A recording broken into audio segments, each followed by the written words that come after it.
lot of companies feel that getting PR is as simple as hiring a PR agency. And that's not the case. You can only get PR if you have something unique to talk about, you have a story to tell, you have a business that is actually relevant for a lot of consumers or businesses out there, or you're riding some wave and hence you're lucky. So it has to be one of these 2 or 3 things that really has to work out for you. And oftentimes people feel that it's a PR agency that does that for you. It doesn't. The PR agency is just your last mile contact into the whole media industry. Rest of the heavy lifting has to be done by the startup. You have to think through that what is it that is going to be of relevance to a media person that they should be writing about you. There are various stories that are of interest to them. Human interest stories are of great interest to media persons. Stories that are taboo are of great interest.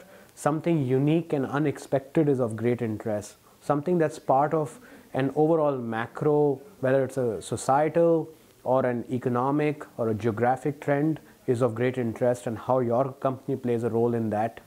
And hence it's very important to tie your company's mission to something that is newsworthy anyways. And that's how you get great PR. It cannot be done if you just keep talking about here's what I do. That's usually 9 out of 10 times not of interest to a media person. So it's very important to weave the story of your company, your product, your customer, and this overall ecosystem that you have built or exist in, and how that should be newsworthy for a media personnel and why their readers would want to read about it. So that is very critical. On the marketing side, you have to kind of take a call very simply. Does your business, if it's a consumer business that requires money, you should have the wallet to spend it. Or if you're a business that doesn't require money, you should come up with great ideas to figure out how do you penetrate the market. So if you're a B2B business, many B2B businesses don't require a lot of marketing investment to begin with. There you require more of a sales effort. So you should have really good salespeople who are going and pitching, have good materials that show you as a professional company, even though you may be a startup.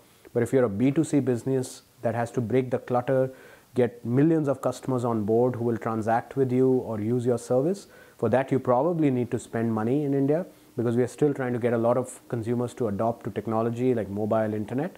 And for that, you should make sure that you have the pocket to do it.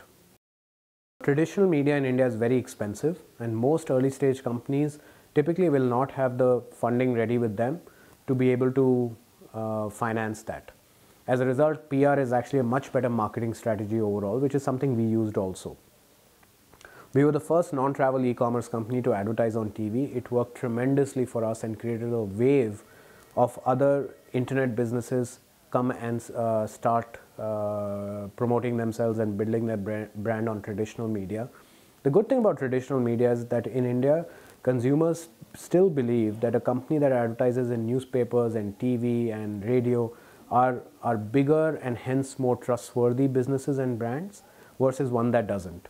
However, if you're a very early stage startup and you have a finite amount of capital, it's better to actually save it, spend it on very judicious tactical marketing, whether that is some online campaign you want to test some new feature on, whether you want to hire a new person who can get you greater acceleration and ROI on each additional dollar invested or rupee invested.